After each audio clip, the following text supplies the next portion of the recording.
Amrita Nadi is the heart on the right side. It is just a few centimeters to the right from your chest,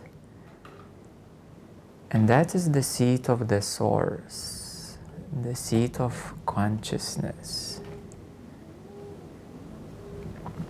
On the left you have a heart chakra, you have your physical heart, but on the right is the seat of the source.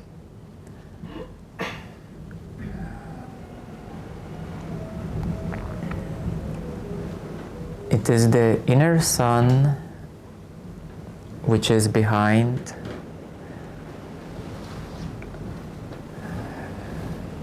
But of course the problem is that there are many clouds.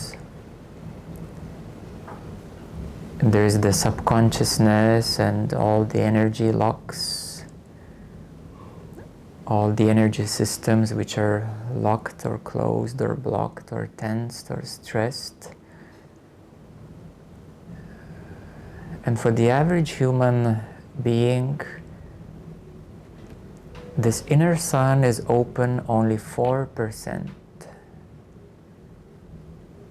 So it means that 96% it's the solar eclipse. So barely the sun is visible just behind that eclipse for the average human being.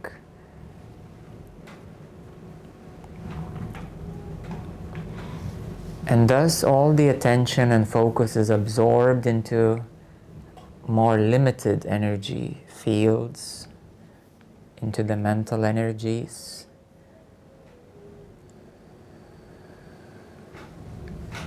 So thus the goal is to reopen this Amrita Nadi, the heart on the right.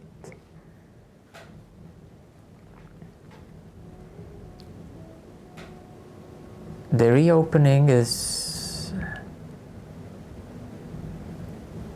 a process of deconditioning and deconstructing the mental structures. The mental structures and identifications. Ego is nothing, just an identification with something usually negative, the ego, And then the mind is all the rest identifications, which can be even positive identifications.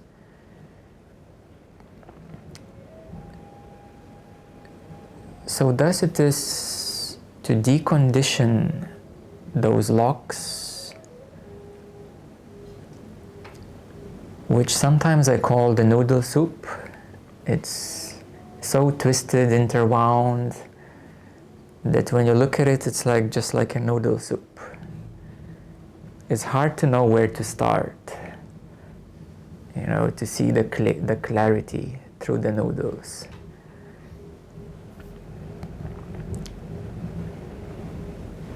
And the interlocking mechanisms can also be seen as the manual clock with the gears.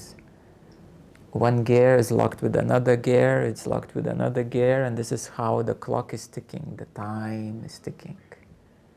The dimension of time and space.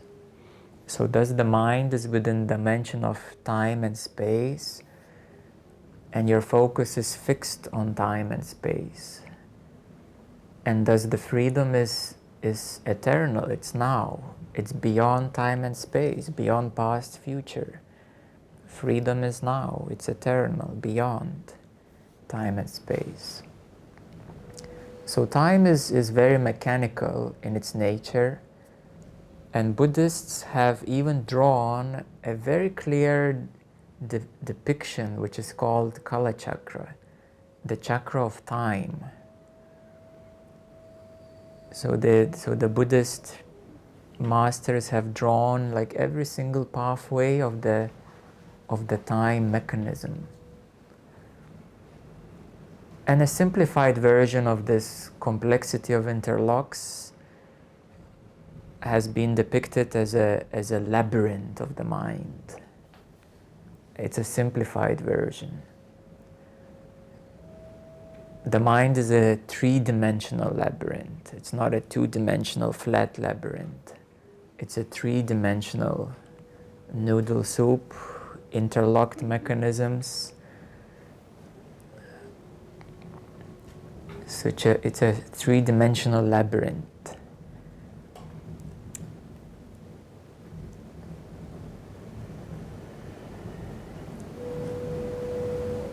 And thus this labyrinth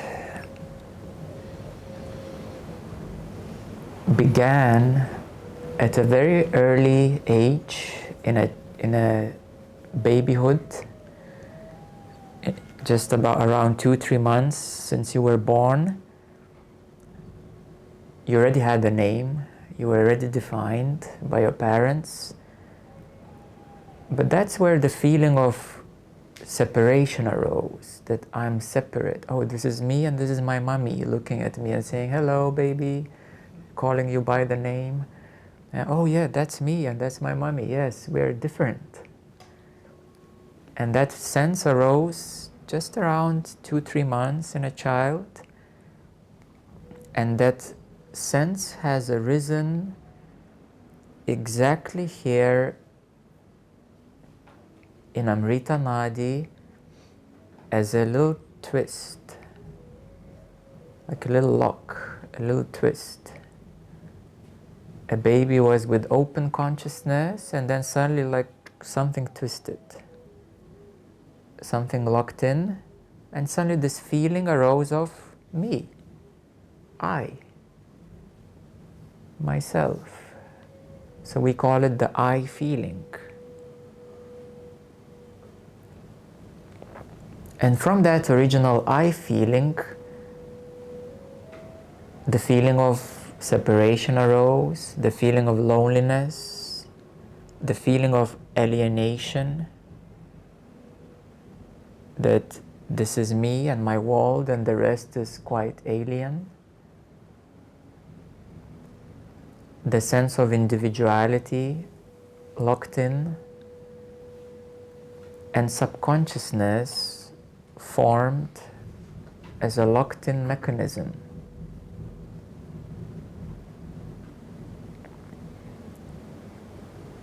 And by the age of 5 and 7, a child has fully downloaded all the social norms,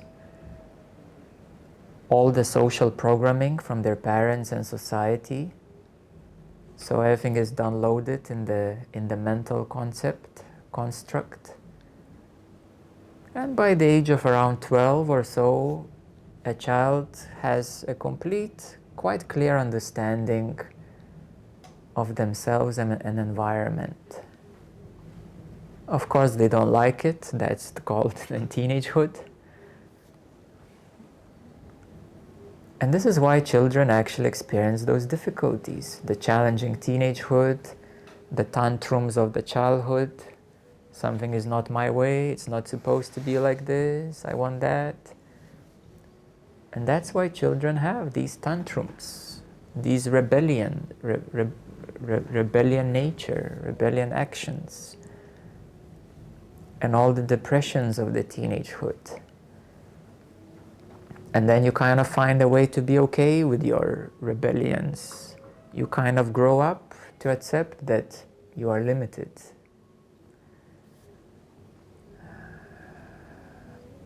Until the time of consciousness or spiritual awakening happens. And you start realizing that something is not right. It's limiting. There's something more than this programming, social programming, ego identity. It doesn't feel right. It doesn't feel real. There's something more, something good, something better. So thus the spiritual quest begins. So rolling back all the development of the average human being, the initial twist has occurred in the Amrita Nadi, in the heart on the right. And the social conditioning has further strengthened and crudified the conditioning. Since the early childhood, everything has been socially designed to crudify, to affirm the separate identity. And this is how humans have been living for thousands of years.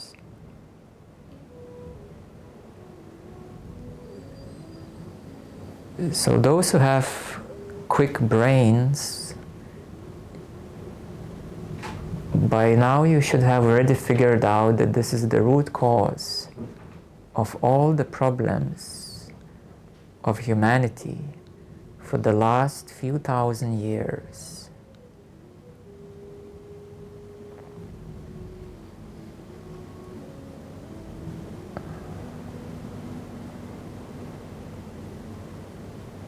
"99% of all problems have arose because of that. All the problems of the last few thousand years.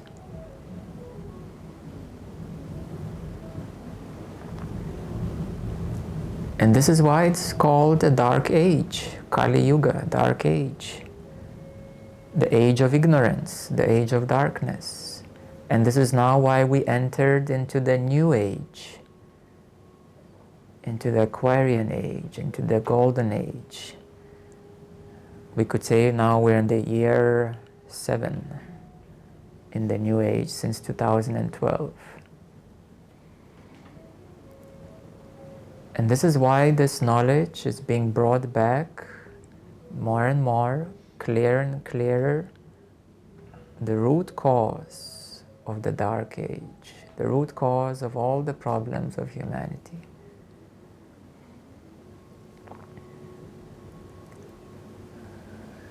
It's a multi-dimensional mechanical problem. As I see it clearly, it's the 3D, 4D dimensional mechanical problem. A certain closure, a certain lock. So therefore, it is the solar eclipse of the inner sun. The inner sun is your consciousness. It's the source. It's the radiance, the bliss, the happiness.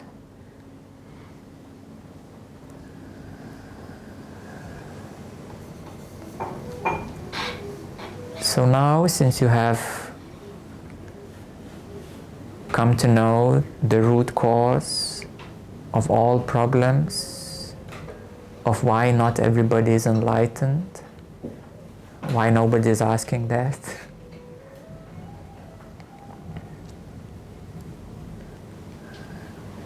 is because there evidently is a problem. So even spirituality as such has been also confused and twisted upside down. That enlightenment is something of a superhuman ability, and all the rest are normal people. Well, it's the way around. Enlightenment is actually normal state, natural state, and everybody else is sick.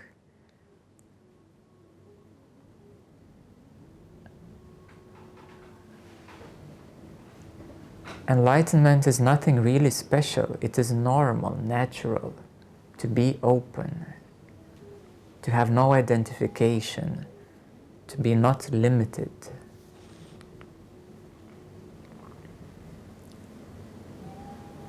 Just becoming fully normal, natural, real, not misidentified, not being sick or limited or blocked energetically.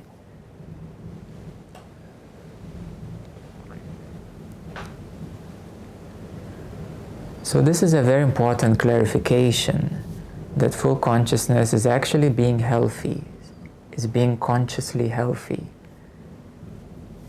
And the rest of humanity, well, they're quite consciously unhealthy.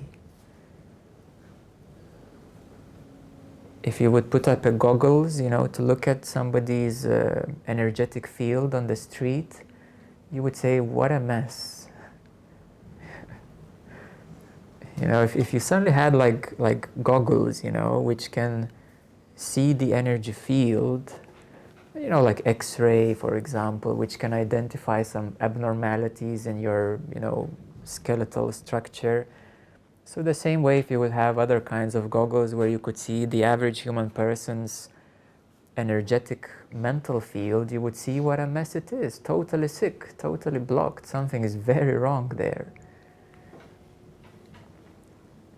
So that is totally not normal. The average human being is not normal at all, by no means. They're barely healthy, and they're barely sane. And they keep their sanity to continue with their day-to-day jobs and then get drunk in the evenings because the day-to-day jobs are also insane.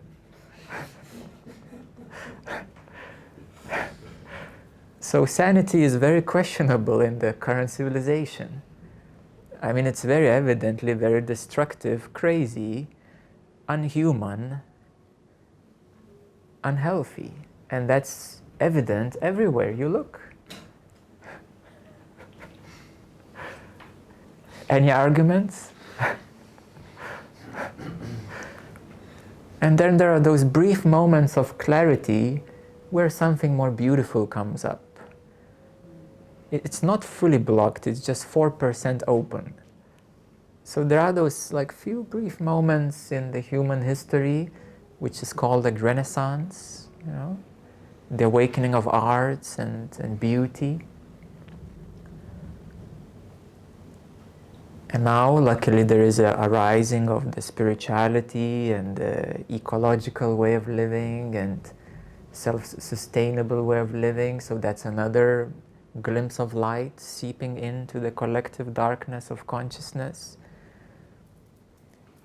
So that's how the light kind of finds a way to come in. And it's not something special, it's actually just normal, really. From my point of view, it's just normal, healthy. But the rest is quite unhealthy.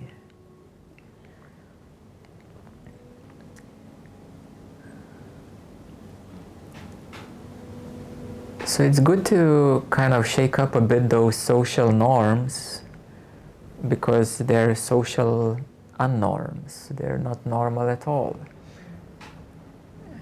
And that's where a certain mental awakening can happen. What's really going on here on this earth? What people are doing here for thousands of years. Crazy. Crazy stuff. So when you start opening the eyes, you see that this world is very crazy, how things are happening and running here.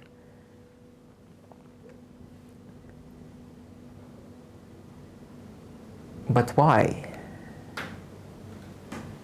And if we go back, step by step, back and back, if we reverse engineer all the problems of humanity,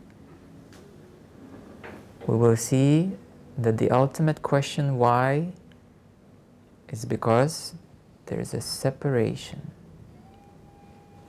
in the source center. There is a separation, there is an alienation, and thus all these mental atrocities have been fully manifested in the history of the earth.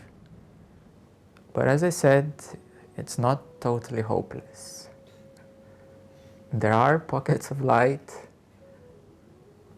There are pockets of light which are manifesting. But should we follow into the future blindly? Or should we know what's the actual root cause of all of this? Now everybody is in the wagon of New Age, in the New Age, but nobody's asking what's the problem. So once you really figure out the problem, then that becomes the core solution. So everybody's in let's raise consciousness, but why it's low in the first place? You know, what happened? Why it's not already high? You know?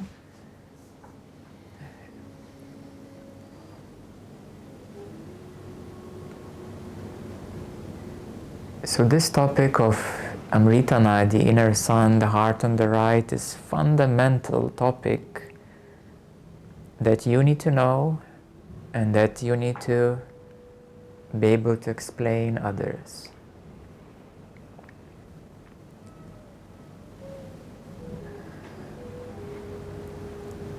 And we have gathered some materials already, and we have a few videos on this topic, and we're investing our time and energy and resources into doing a further research into this topic. So this is what we fully want to focus, to dedicate a lot of energy in the New Humanity Foundation, so that somebody would bring it fully forward, this topic.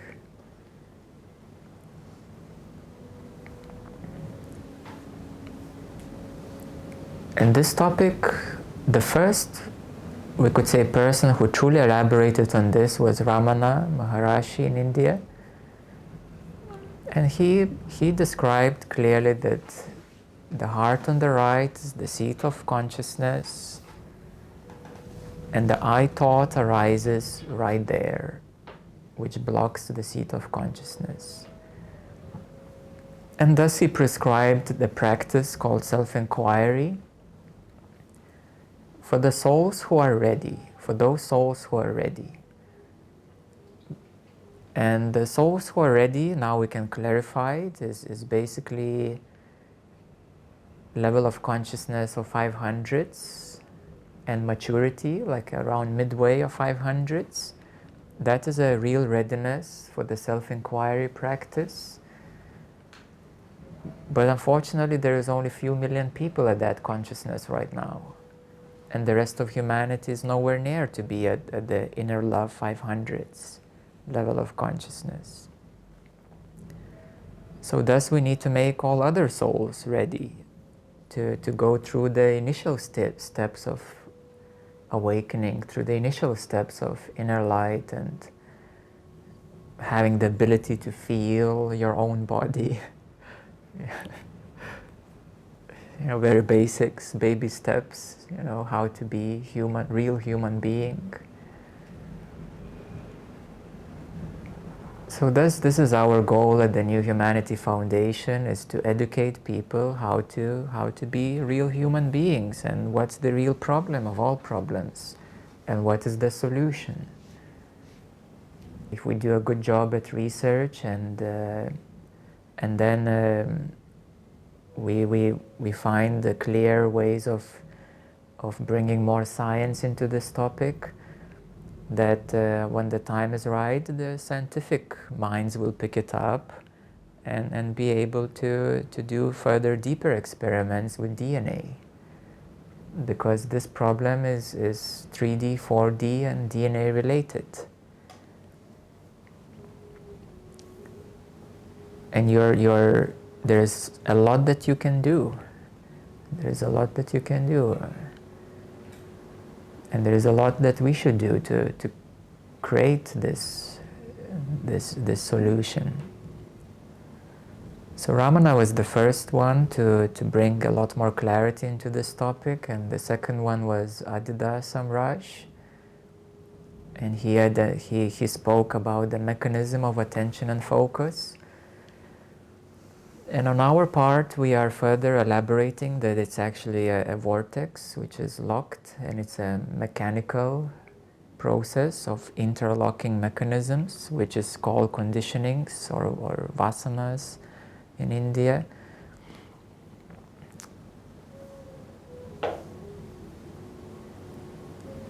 So we also have identified that it's open only 4%. This is new, nowhere known before. And there is a lot more research happening on this topic, how it works, what is the real problem. What would be a conscious way of raising children? First of all, not reinforcing the programming. So children first learn not the knowledge, not the words that you say. Children first of all learn your actions, your behavior. Even before they even see your behavior, they sense your energy field. So when the child is born, they're so open, they only sense the energy field. And then they start feeling more. And then they start separating feelings. And then they start, of course, when they start to speak, they start naming everything. So there's another way of raising children, which is without reinforcement of these conditionings. When a child says, "What's this?" you say, "Well, go and hug it." Find out. Find out for yourself. When you will hug it for half an hour, then I will tell you, okay, well, people call it the tree.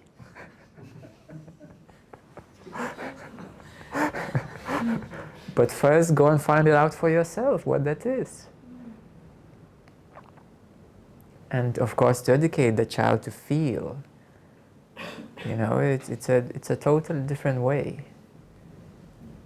So that would definitely help the child's consciousness to raise.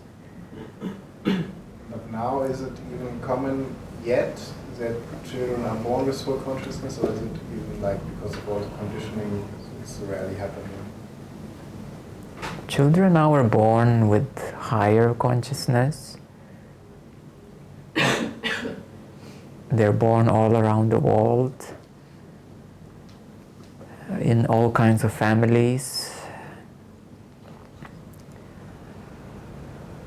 And at some point they will reawaken and they will have to decondition these social norms anyways.